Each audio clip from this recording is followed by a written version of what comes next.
Hello everyone, I am Tacit, and today I'm going to be going over several things. We ended up getting the event calendar for the month of November, which of course is the 10-year anniversary month for Gems of War. So that's going to be bringing in quite a few things. Most recently, as of today, we ended up having the version 8.2 patch, which basically allows the setup of the event that we're going to be having for the 10-year anniversary, as well as potentially future holidays. So they'll be able to bring it out for things other than just the 10-year anniversary. And beyond that, of course, we'll go over the current event week, a quick fix in which the Fixit 5000 is added to the game, as well as a bunch of teams for the entire week. But let's start, of course, with the absolute biggest thing, and that is well, the anniversary and patch thing. So of course, we ended up getting a patch. The patch is relatively small as far as what it immediately does, almost nothing. We have some things like the daily adventure board thing over here being combined with the other little tab, just so it's in a little bit of a neater thing. If you complete them all on a given day, you'll have a chance to get a money offer that is probably never worth it. It's a % chance that it even occurs, and even if it does, it's probably not worth getting anyways.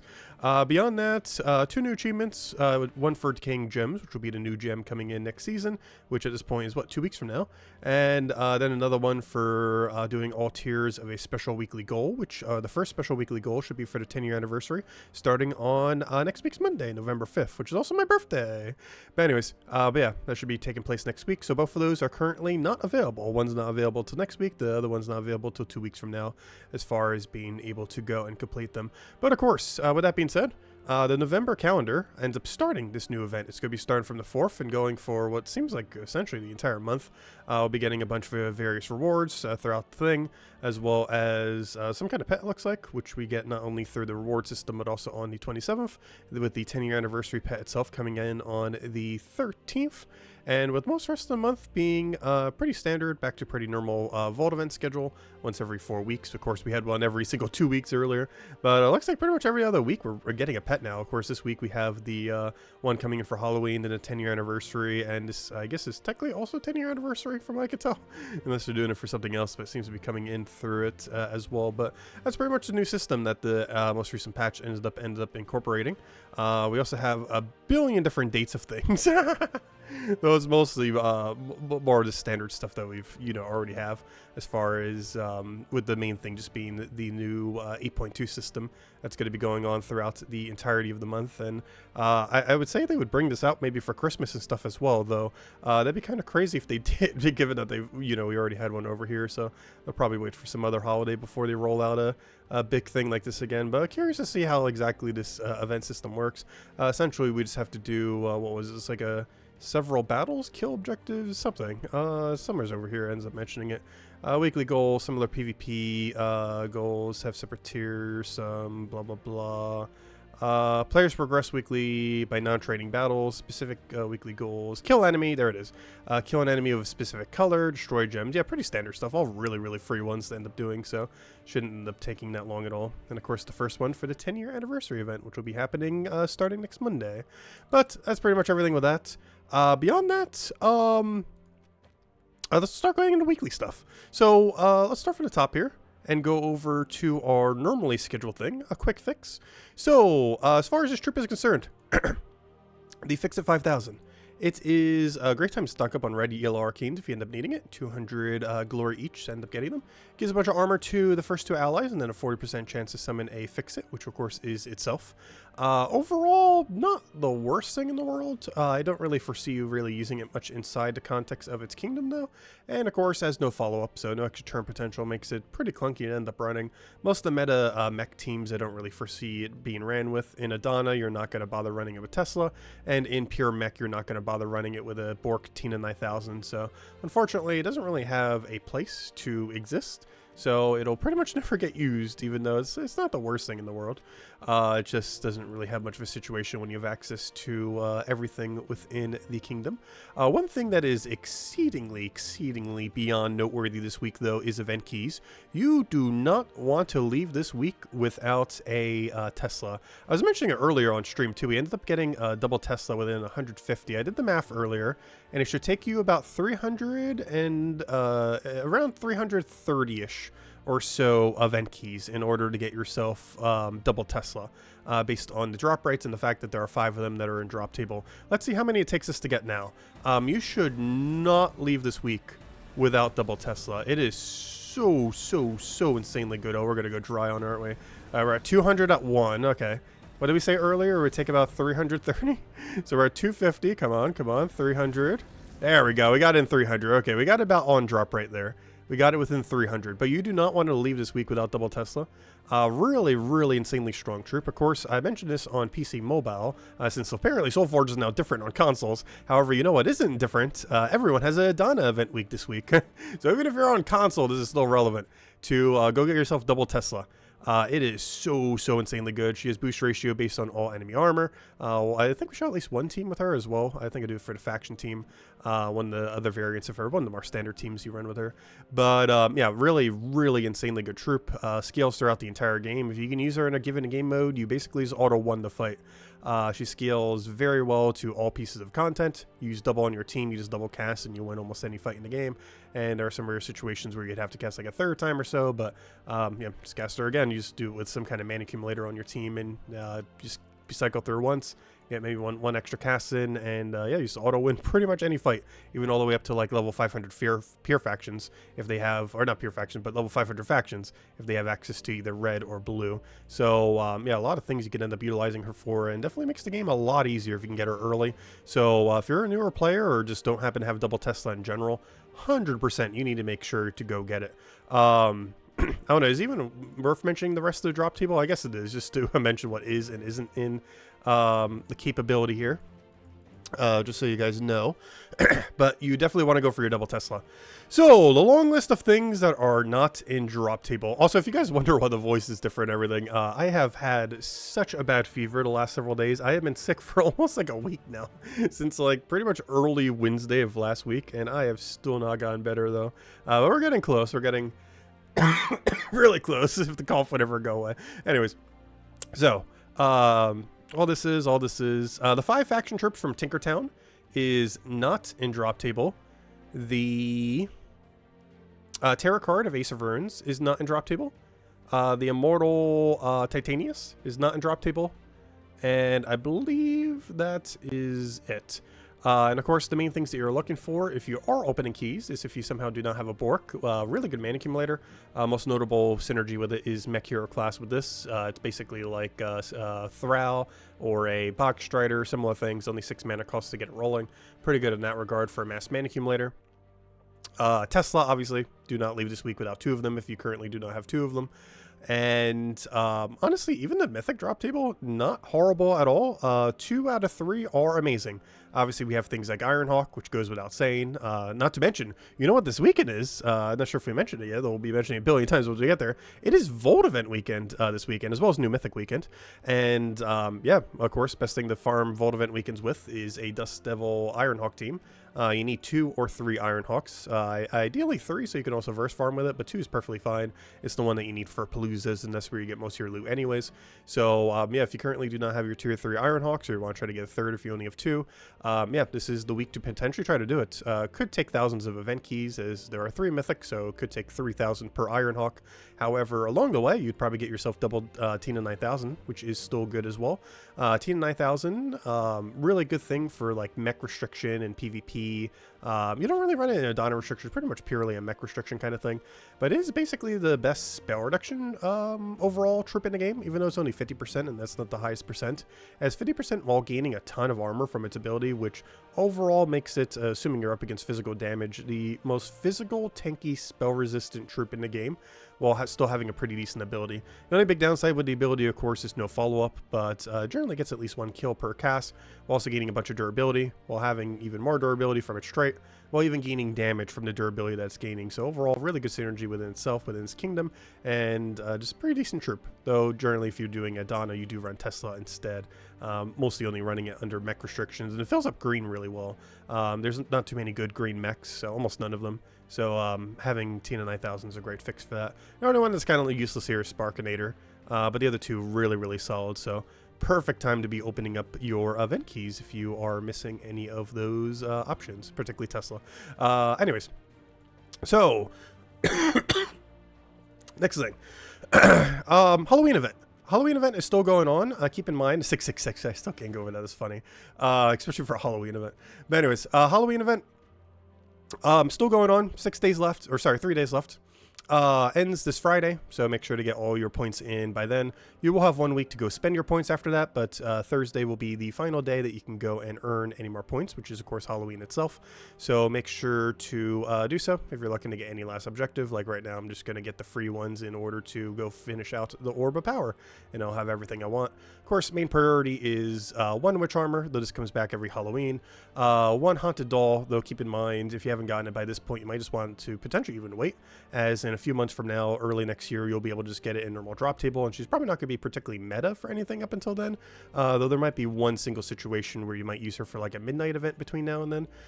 So if you want to have her for that, you can, but otherwise you can get her in a standard drop table in like January, February or so. The pet's probably highest priority, while the normal pet that gives a bonus will be coming back. The golden version of these have never come back for anything other than money, so definitely worth considering getting this if you want to have it just for completionist sake, or to have it on your shoulder at any point. And then the only other thing then is, of course, the power orb if you want to end up going for it. And yeah, that's pretty much everything with the event, so anything you still want to finish out with pet probably being the biggest priority if you still haven't end up doing it. But yeah, make sure to do that and finish it out, as it is a daily that you do miss if you don't keep up with it every single day. Beyond that, Ward event. So we have a Ward event, pretty standard Ward event, where you do 15-15, and then it does all the battles. Basically, it's 15 with a set of battles, 15 with another set of battles, and then all of the battles are available once you're at 31st battle and further. The only thing you need to know is just don't click green golem. As long as you don't click green golem, you're good to go. And it's pretty much the only tidbit of info you need here. Green golem gives the least amount of points. Take anything that isn't a green golem, which ironically does not have a green tree. It has a blue tree. But yeah, just don't take the tree, and you'll be good to go. Anyways, beyond that, and we do have access to skull and spell damage for this mode, which is pretty nice. Also, this team that you're going to be using for like every event this week, my high rarity, my low rarity, my mid rarity, my every rarity team is the exact same. It is actually Bork, just Mechanist class with any weapon that doesn't block Tesla. And if you do block Tesla, just put it behind it, and then double Tesla. If you do not have this team, farm double Tesla. Just open every last gem you have to go get your double Tesla, or event key, of course, if you have, would be better.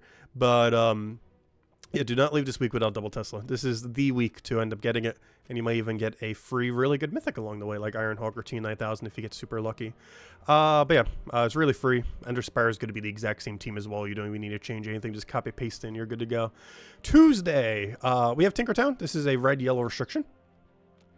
Which means, hey, red, you can run double Tesla. You can even run double Tesla Bork. Actually, you can run with Holy Saint Archdruid, which I believe the team we end up showing with it. Wednesday, we have the Halloween pet. Definitely don't forget to go and get it. We handed out the one of the past ones on the stream last night. However, of course, the 2024 one is coming in on this Wednesday, so if you want to end up getting that just to have it. These very rarely ever come back, the holiday pets, and if they do, it's normally just for some kind of money offer kind of thing. So make sure to end up getting if you just want to have for completionist sake. Thursday, we have ourselves the class for the Mech class. Really good overall class, 50% mana start to all mechs, but beyond that, it's actually useful even if no mechs are on your team. The main reason for this, and if you ever wonder like why I have like a weird team with no mechs, but I have a mech hero class on it, it is mostly because of its perk combination. It has Dispel while having Barrier at start of battle, while having 50% mana start for itself. So even if you don't have any other mechs, it's still gaining it for itself. This is a really, really good combination. If I'm not mistaken, it's also the only 50% mana start hero class that has Dispel, unless I'm forgetting one.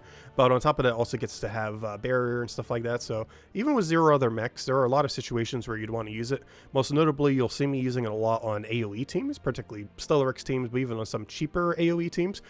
Just because it's a nice fix if you don't need like Elementalist or something else on your team, as it gets rid of Submerge, it gets rid of Barrier, it gets rid of all those kind of things that you don't really want to deal with. And even if you're using Wand on your team, you don't normally want to waste a turn to go Curse when you could just use Wand instead, or, you know, use the Bless instead and get more mana and everything else. So very rarely do you actually want to use the Curse aspect. So if you can bypass that just by using Mech. The only big issue with Mech is it doesn't have any kind of freeze like a lot of other really good hero classes. So you do give up freeze for it. But freeze generally doesn't make you win that much quicker. In PvP it does. Like, it matters a lot more. But a lot of other game modes where you're just looking to clear it quickly, You don't really need it as much, so you can get away with Mech a lot more often, which is where you normally see me using Mech hero class more often than not. I still use in PvP sometimes too. Beyond that, Friday we have ourselves two things. One, we already mentioned, of course, the Vault event weekend. So great time to be grinding again for that. Of course, we've been having it once every 2 weeks lately, though, as the calendar showed earlier. We are going back to a normal once every 4 week schedule starting next month. But this is the end of the once every 2 week. We had one 2 weeks ago, we had one 4 weeks ago, and yeah, we'll be back to a normal 4 week schedule then. But this is the last one, kind of ending out the Vault event spree that we have been having as of pretty recently, where it's just been every other weekend. Beyond that, we do have a new Mythic coming in. I don't think I showed it yet. Really love its troop art, but like almost every troop that gets good art, it is useless. It is a 24 mana cost, red, green, yellow. It deals a bunch of magic plus 2 damage to all enemies, boosted by all allied and enemy dragons. So you would think something like this would be good in, you know, like a dragon restriction, where your whole team is a 4 times dragon, the enemy team is 4 times dragon. That would be, what, how much damage is that? 48 additional damage. But that's just not enough. 48 additional damage in like a PvP situation like that, at least this late in the game, that is not enough damage to really make up for anything. It does get to summon Christinix, but with no extra board control, no extra turn potential, anything like that, it's not really going to work out. 55% score reduction is kind of cool, but that's not going to be enough to carry it. And it does have an okay final trait for dragons, give a bunch of magic to all dragon allies when matching for an extra turn. But again, just this isn't going to be enough value to justify using it. It just does not do enough value for its ability, especially when you compare it to like the Celestial Dragons, even just the weaker Celestial Dragons, like forget about the Stellaryx, even just any of the other normal Celestial Dragons. Pretty much do more, or do more than what this guy will end up ultimately doing. Even by default, like even if this guy is like full boost ratio, I'm pretty sure they are still doing more damage as long as your magic isn't like really, really, really low. But you know, in like end game magic levels, you are definitely getting the same, if not better value from the Celestial Dragons than you are from this guy. I guess this could be good like really early on. Like if you're a newer player and you happen to pick this up on the next week that he's going to be available starting next Friday, and you end up getting him. In those kind of contexts, I guess 48 damage will be quite a bit of a ratio, but in like later game and end game kind of magic levels, this just does not get enough value to justify using compared to the billion other dragons we have. And that's the other issue too. He's just in competition with so many other troops that, or you know, in the dragon category that it's just no competition compared to everything else, especially with the flower dragons coming soon, which I don't think we still know. Maybe we do as of the most recent patch. I didn't even double check that. Do we actually know what the flower dragons do? I need to go check that later on Terran's World. I didn't even think about that. We just had an update literally, you know, today or yesterday. I keep saying today. I keep saying them both interchangeably because I'm like recording it like right at night, right at like midnight. So, but yeah, today, yesterday, whatever it is. You know what it is. But anyways, beyond that, what are we doing next? Let's go to Soulforge. So, Soulforge related things. Anything? I actually didn't check this earlier. Sorquin Hadley, 50% mana start for Knights. Not really worth going out of your way for, but a cool thing that's here. Oh yeah, what's the special dragon? We have Garnet Dragon. What if I feel like this one already happened? Maybe it was Brown Celestial Dragon. But yeah, here's Brown Gem Dragon then. If you happen to need that for Diamantina, which of course is the less relevant one, but if that's the one that you're missing, then that is a pretty relevant one. But generally speaking, you probably aren't going to be needing that. But if that is the thing you need for Diamantina, then definitely go for it. Though Stellaryx is the higher priority. But yeah, Soulforge looks pretty wimpy this week. What's going on here? Got like no Soulforge there. And beyond that, I don't think Adana got any of the good weapons for, what's it called? For either Deathbringer or the other thing. So we don't need to worry about it for that. Though it will still not stop me from being paranoid and double checking them. But no, if we're going to go for a weapon this week, oddly enough, Drill Shooter, I feel like is a really decent one that is a little underrated. Just because if you look at its ability, it's like a pretty standard, just like double mana one. But the main thing it has is 20% chance to insta-kill first slot. This has never been like groundbreaking for it. But it does allow you to occasionally get a double kill in the sense that you target something that isn't first slot with your actual targeted damage, and then occasionally 20% of the time you'll insta-kill first slot. So that's some use case. It's very situational. Red Yellow does feed really well into mechs though, and obviously Adana is pretty much a pure mech location. But generally, under any situation where you're going pretty heavy into a Donna, you tend to just go all in on a Tesla build, because Tesla is just so consistently good that you don't really need to bother with this weapon, and that's the only really big downside to it. But I don't know, if you want to go down the non-Tesla route, or if you happen to not have Tesla somehow by the end of this week, but still want to get this, could also be a route to go for. I guess there's things like book, but honestly, I feel like the books have been pretty bad since Guild War doesn't exist anymore. And beyond that, it's pretty much just like standard, you know, kingdom weapons, where you have like the mana accumulation ones, where it is the mana accumulation ones like this, like the resummon thingy. So if you want to get stuff like this weapon, could end up being okay, but very situational as far as their use case.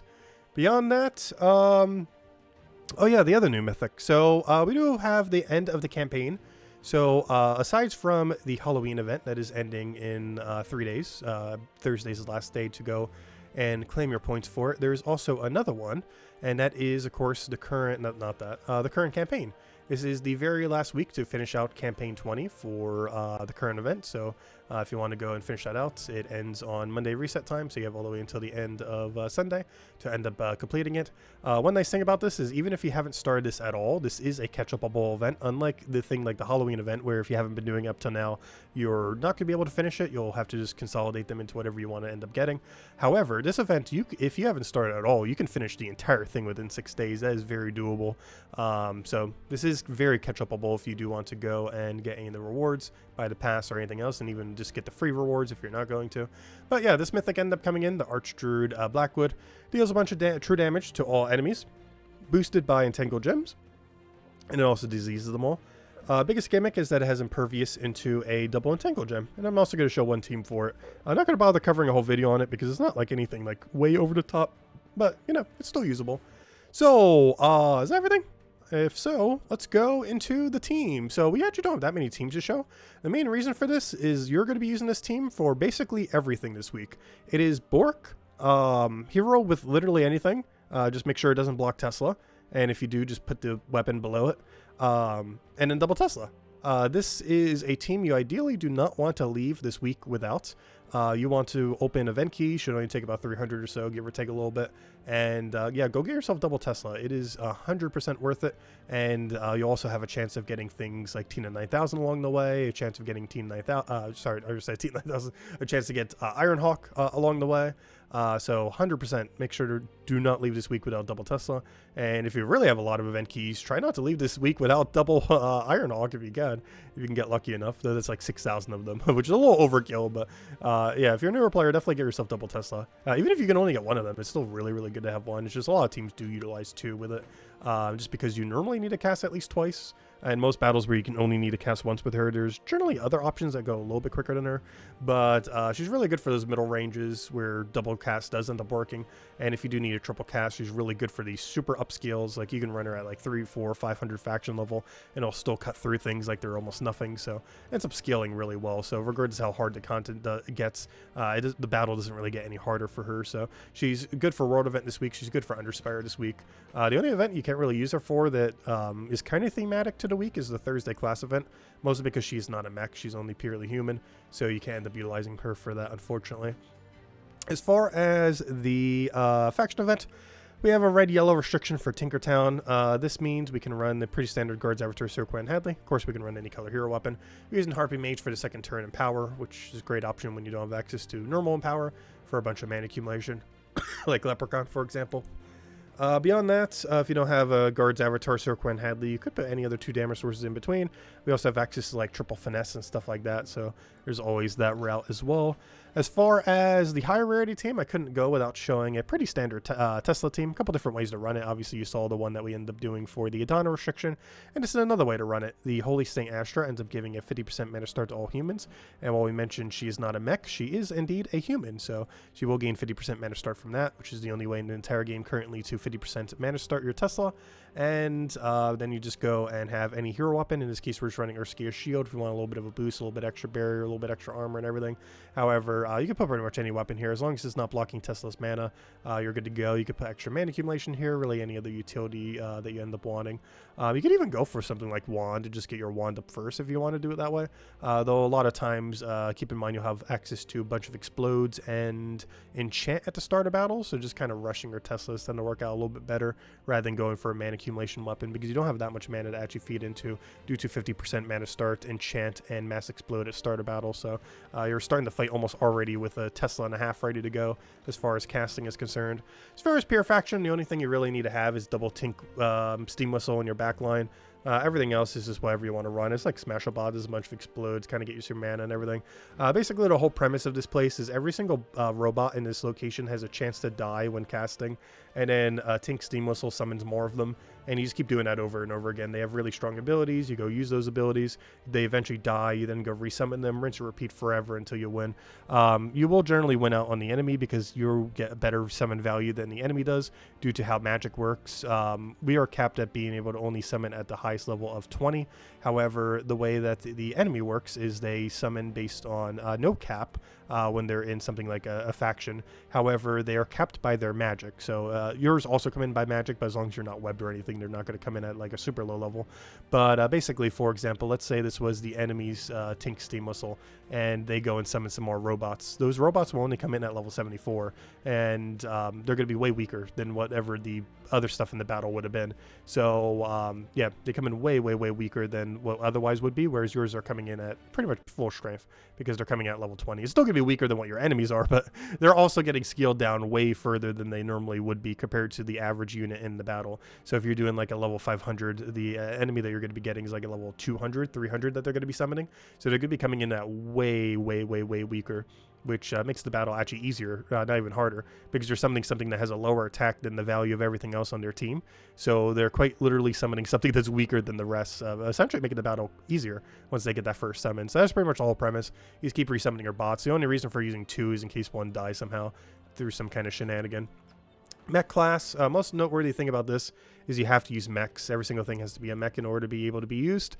For this, we're just using Bork to get over mana. Whatever your best damaging weapon is. I use the Ruby here, however you could use whatever you want. Black Mana, Gold Dawnbringer, Dustbringer, anything. Just whatever you have that's high damage that hits all enemies simultaneously. And Bombot doesn't even need to exist. Just have it here because we need 4. And this is mostly just for its storm. It makes it so when you do Bork, you'll have a slightly better chance of extra turning. Not even necessarily for the colors, just for the extra turn chance. And the last one I actually do want to show. So, of course, with the campaign concluding this week, I figured I got to at least show one battle with this guy. So, it's kind of like Sword's Edge or something. Wait, am I going to explore 12? Okay, just making sure. So, we're going to be doing this. We're going to be doing a Tangle Bomb, which is, of course, one of his more obvious synergies. Not only do they both have Impervious, but they both have the Entangle synergy. This has the 2 Entangle gems, which are green gems that entangle when end up getting matched, combined with the Impervious into triple damage Skull, which will, of course, synergize really well with those green Entangle gems, while this thing also using green itself. So all we have to do here is just cast once with this, get into kill range, basically chip them down in the kill range, and just kill everything. So we'll take a little bit of mana, see if we can get Wand going, would be ideal. We don't necessarily want any skulls yet since we don't have the Entangle in first slot. Would love if you hit something other than that. Actually, let me go get those Entangles. There we go. Now we have our Entangle in first slot. We'll get our Wand down just to get all of our mana going, as well as Bless if we didn't already have enough immunity on the team. Okay, do we have everything in place? That should be everything in place. The only thing we don't have right now is green skull alignment. I kind of want to keep shuffling around a little until we do. However, I don't think we can get it at the moment. You know, I'll go for one more Wand. You know what, actually, I'll go for the chip damage to see if he gives it to us. And if he doesn't, I'll go for the Wand, and then hopefully we have it then. I wish that counted as a green. Well, whenever you convert these, they don't actually count as whatever their color is. So I actually can't go for that. We'll go for one more Wand. Come on, alignment. Come on, come on. Just want that green. Okay, we're just going to have to take some skulls. Oh, there it is. Oh, it all comes together. Oh, we don't have an extra turn there, though. That's pretty much the whole premise. You use this thing's true damage to chip them down in the one-shot range. You then use this guy to one-shot everything with his triple skull. Between this guy's Entangle gems and the fact that we can also entangle off of Hero, they all get entangled. The whole team is pure elemental, so we get 50% mana start from the Mirage Queen. The Mirage Queen can also then go and convert all those green gems and Entangle gems into Doom Skulls, which can then go win us the fight like it just did. And then you just take all your skulls one by one until they all die. And that's pretty much the premise of him. Not the like greatest thing in the world, but you know, it gets the job done. Not the strongest, but it does what it needs to do. We'll do one more fight with him real quick since we don't have a second team of him. Since I'm not going to bother covering a separate video. It's in that category of... we will be for, of course, the Mythic this Friday is going to be coming out. But for ones like these, I haven't been doing that a lot with the campaign mythics. I'm not sure why. They tend to be making the campaign mythics a lot weaker as of recently. I haven't actually checked the next campaign's mythic yet to see if it was any good, but I don't know. They've been on a pretty heavy streak of relatively meh campaign mythics lately.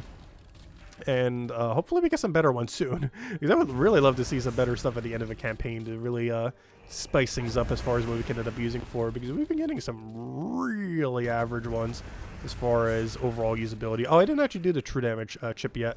Of course, you can chip them in through any means you wish, but his true damage actually kind of works pretty well for it. His ability overall is not that synergistic with the kind of teams you'd probably want to normally use with him, but in this kind of scenario, it kind of chips them just the way you need in order to get them into kill range. So, you know, it kind of works out. Not the quickest thing in the world, but, you know, for a Skull spam team when Skull meta isn't the greatest at the moment, it's, you know, it holds its own.